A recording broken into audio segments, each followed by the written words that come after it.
I toss and I turn for hours on end. No matter what I do, I just can't seem to get off to sleep. I'm very restless through the night. I often wake up and I'm just not able to get back to sleep. Oh, I wake up 2 or 3 hours before I need to get up, and I just lie there trying to drop back off to sleep. I never feel like I've had a proper night's sleep. I sleep very lightly and I seem to drift in and out of sleep. These are all comments made by people who suffer from different kinds of sleep problems. This video aims to help you understand your sleep problems, to understand them better, and to learn some simple ways to cope.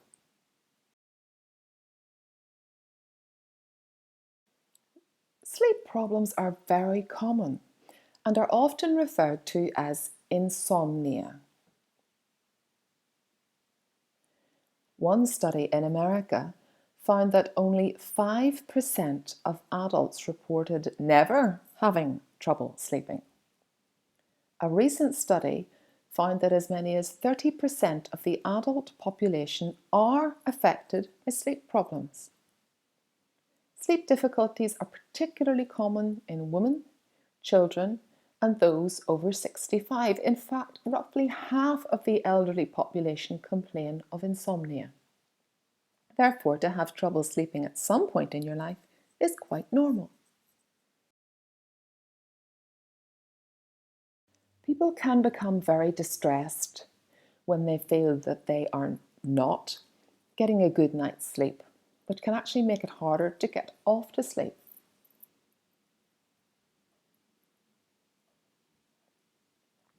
The answer is that people vary greatly in their need for sleep. There is a popular idea that we all need 7 to 8 hours sleep every night, and this is not true. Many studies have shown that people range between needing 4 hours a night up to needing 10 hours a night. And so, for example, a newborn baby spends 16 to 17 hours sleeping per day, although it might not seem like that to parents. As children grow older, they require less sleep, possibly 11 hours. Around the age of 5 years, and maybe 8 to 9 hours as a teenager.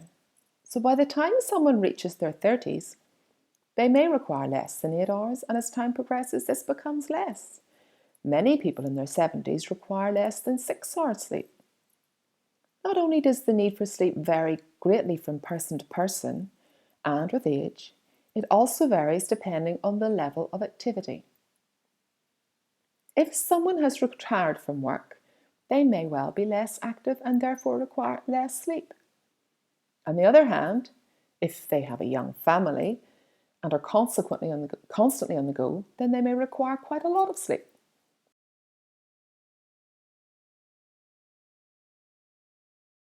Sleep is not like a light bulb which is either on or off. Sleep has different stages varying from light to deep sleep. At least 5 different types or stages of sleep have been identified. Broadly, sleep is divided into what is called REM, rapid eye movement, and non-REM sleep. REM sleep occurs several times during the night and is where most dreaming is thought to take place. Non-REM sleep is divided into 4 stages, each stage being a bit deeper, almost like a staircase of sleep. During the night whilst asleep, people go up and down this staircase many times and in fact wake up several times.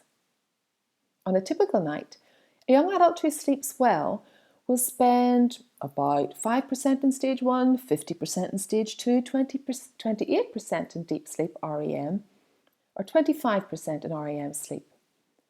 As with the amount of sleep that we need, the sort of sleep we have changes as we get older.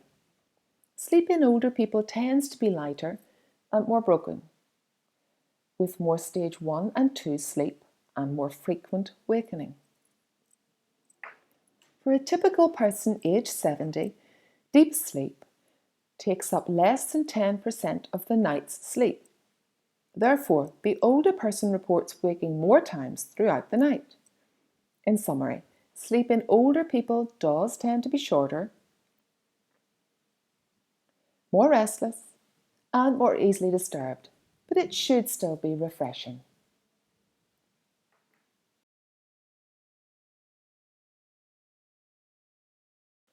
Not only do we need less sleep, and sleep becomes lighter and more broken as we get older,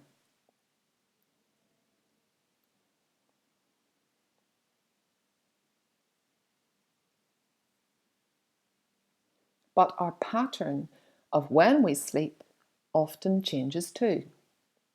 It becomes more likely that we drop off to sleep during the day, so our natural rhythm of sleep can be disturbed.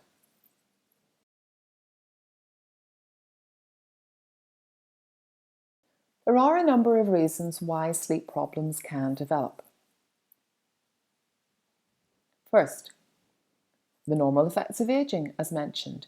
When people get older, they tend to sleep less deeply and need less sleep.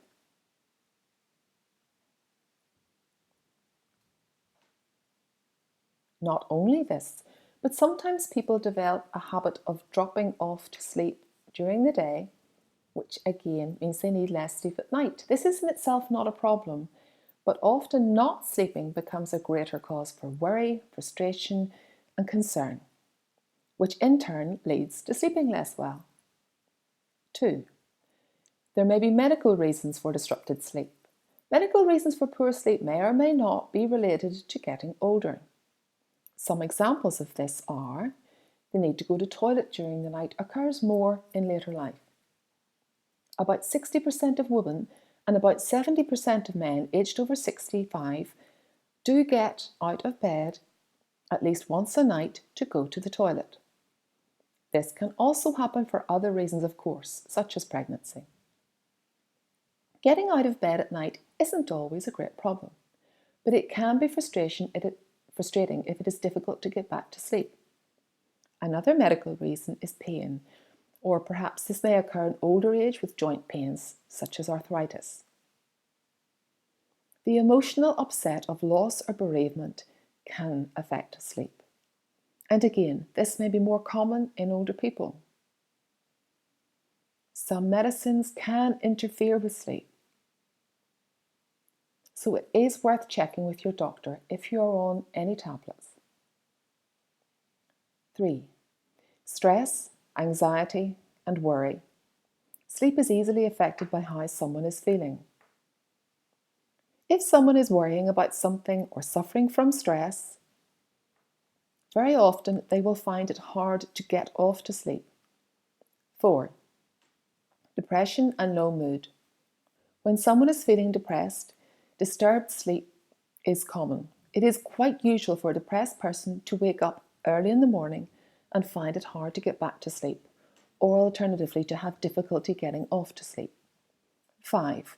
Surroundings. These can make a big difference to sleep.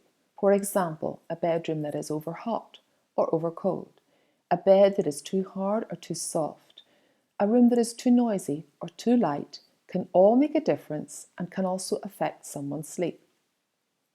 Sleeping in a strange place can affect someone's sleep. 6. Disturbed sleep routine. People who work shifts which change frequently often have difficulty sleeping.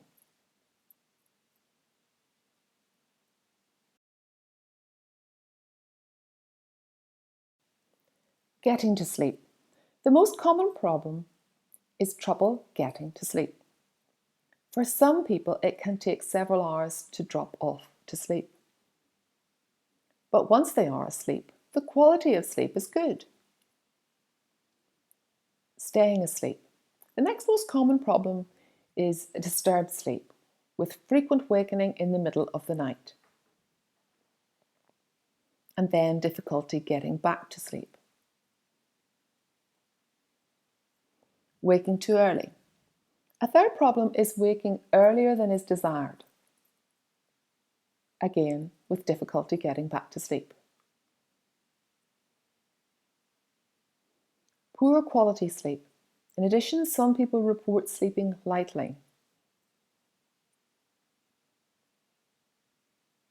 with restless, disturbed, and inconsistent sleep. Knowing exactly what sort of sleep problem you have can help when it comes to trying to deal with it.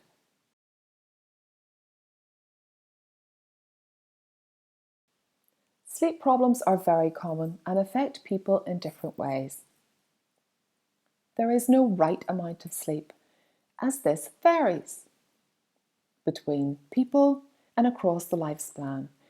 Sleep problems can happen and be affected by unhelpful surrounding, a disrupted sleep routine, and all of this can be worked on. There are different sorts of sleep problems.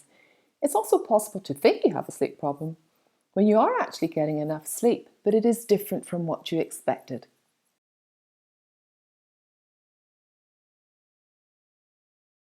One of the first steps in overcoming sleep difficulties is finding out any possible causes and trying to look for solutions. Is sleeping your main problem? Is there anything you can do about that problem? Review these common reasons for insomnia and try to work out which, if any, apply. There may be different solutions for different problems.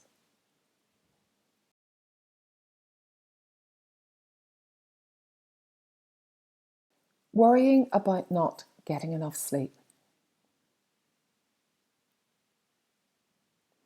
Are you expecting too much sleep and worrying about not getting enough?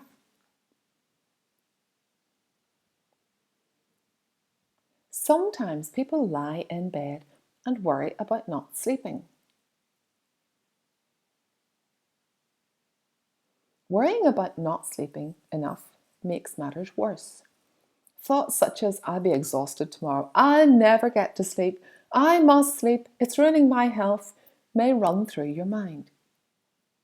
The effect of this is that you feel tense and anxious and less likely to drop off to sleep, which in turn leads to more worrying thoughts. Try to remind yourself that loss of sleep will not hurt you. No one ever died through lack of sleep. You know you will always fall asleep eventually.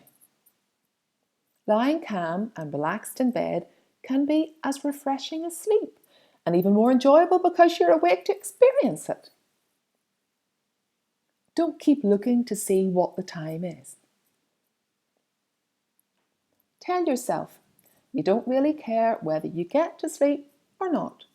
Have a daydream instead about a nice holiday or what you'd do if you won some money. Sometimes people find it helpful to lie and force themselves to stay awake. This may sound odd, but often if someone tries to force their eyes open, the urge to close them and to go to sleep becomes very strong. Relaxation may be helpful. There are many relaxation tapes available to buy, although there may be booklets and videotapes to pick up free of charge at your local surgery.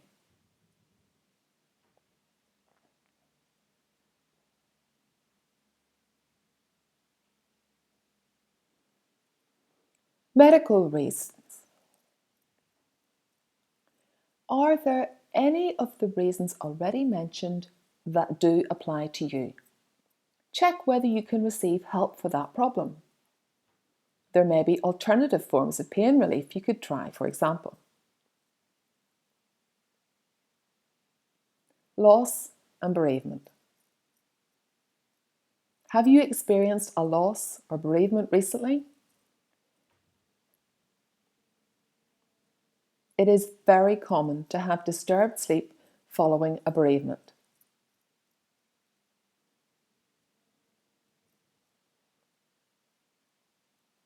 Try not to add to your difficulties by worrying about not sleeping.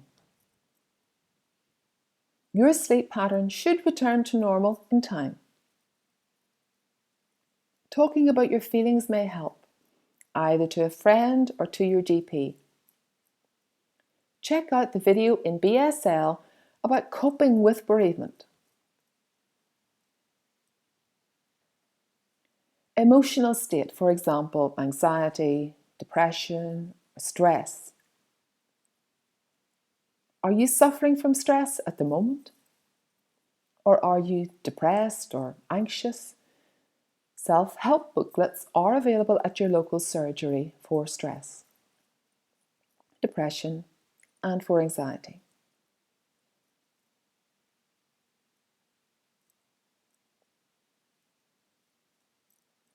Worrying about other problems. Is your mind working overtime? Thinking about problems such as work, relationships, money worries. The following might help. Get out of bed and go and sit somewhere comfortably with paper and pen.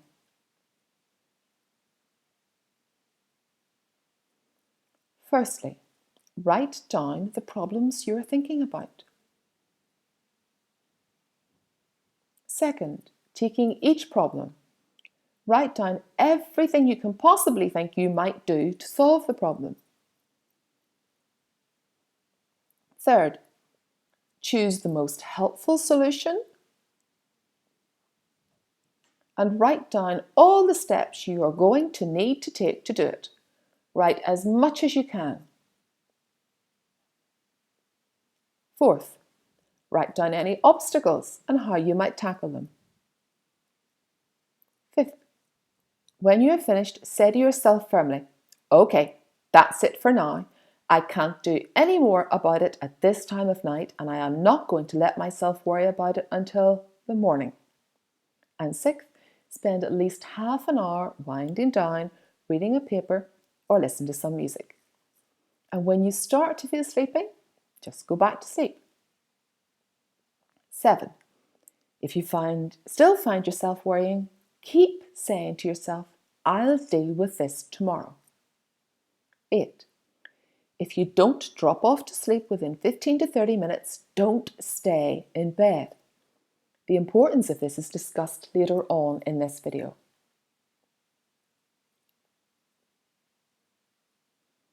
You may find that getting help in another area had a knock-on effect on your sleeping. Your sleeping may well right itself if you solve some of your other problems. Even so, you may have got into some bad habits which are not helping you get off to sleep. Many people have bad sleep habits and may get away with it for most of their life. So having a cigarette last thing at night may not be a problem, although never to be recommended in bed and bad for your health. But lying in bed reading for hours, drinking coffee may be fine for some people some of the time. However, when a sleep problem starts, it is most helpful to try and get rid of any bad sleep habits we have built up over the years. The following simple checklist of good sleep habits may help.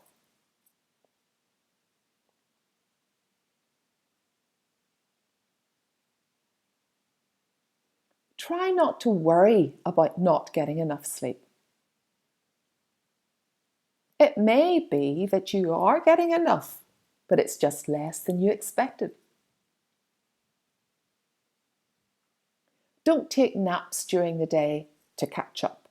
This will disturb your natural rhythm and only add to your problem.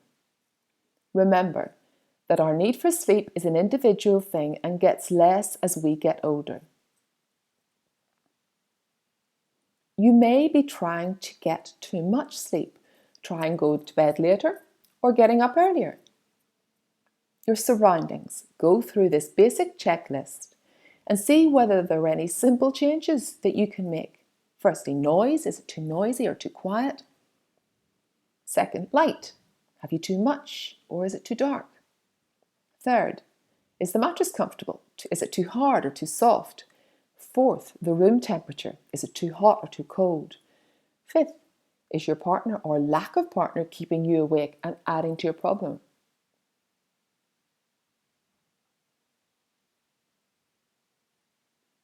Anything that contains caffeine taken near to bedtime will reduce the quality of sleep.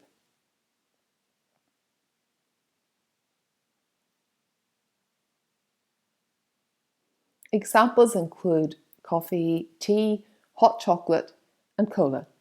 It is best not to have any of these things within 4 hours of bedtime. If you are having a bedtime drink, try to make sure it is decaffeinated. Smoking last thing at night can keep you awake as nicotine is a stimulant.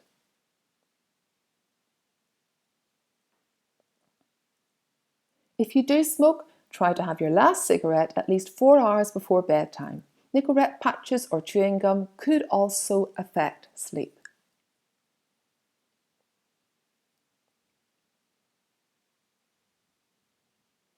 Some drugs can affect sleep because they themselves are a stimulant.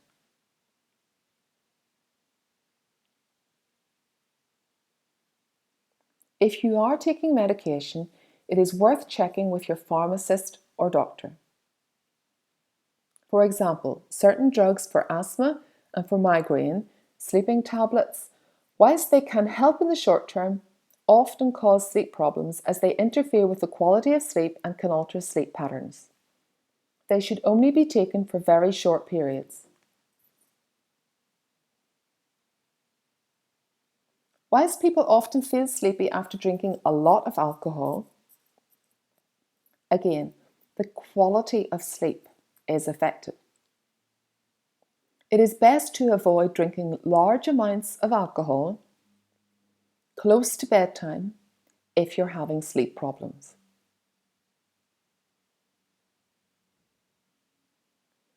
Try to get a consistent timetable so that your body knows where it is. Going to bed and getting up at roughly the same time is much better for insomnia than trying to catch up on lost sleep or going to bed early. Or napping at odd times during the day. If you feel the need to sleep in at weekends, try to make it not more than 1 hour later than usual.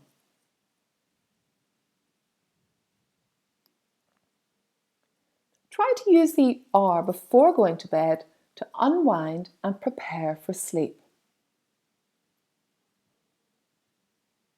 In the same way that you would not expect a child to go straight from playing an exciting game to bed, most adults also need to wind down. For a child, a bedtime routine helps with the winding down process. For example, bathroom, pajamas, toothbrush, story, then bed. The same is true for adults. Try to get into a pattern. This may seem obvious, but do not go to bed until you feel sleepy. Gradually, increase your daytime activity and exercise. But don't exercise too near to bedtime. If you have not fallen asleep within 30 minutes, get up and have a malty drink like Horlicks.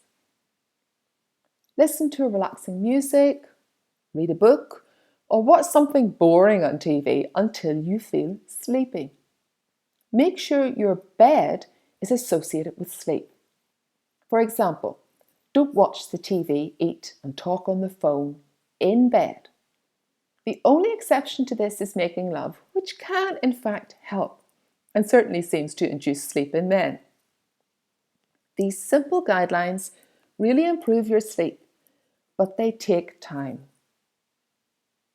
Please be patient. Your hard work will pay off, although it can take many weeks to develop new sleep habits.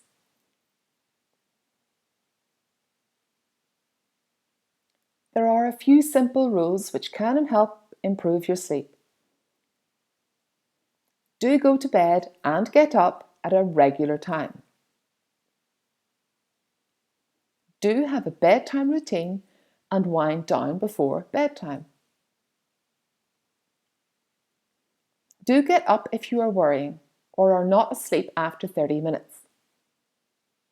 And do something relaxing. Do exercise regularly, but not in the late evening. Do remember that sleep changes throughout our life cycle and that lack of sleep won't harm us. Do remember your bed and bedroom. Make sure your bed and bedroom are comfortable. For example, noise, temperature, and light, etc. Do check whether any medication you are taking may be affecting your sleep.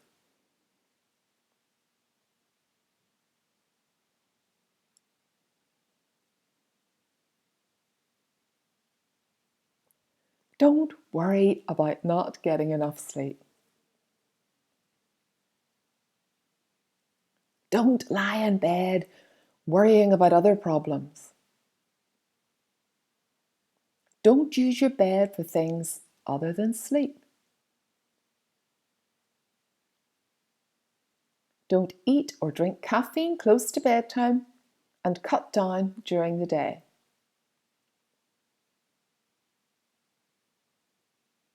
Don't smoke close to bedtime. Don't drink alcohol close to bedtime. Don't go to bed until you feel sleepy.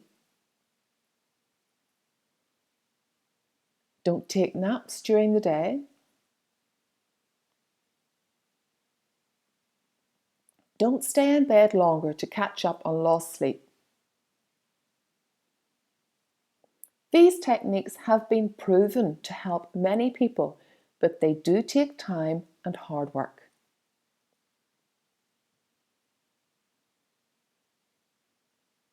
Good luck and sleep well.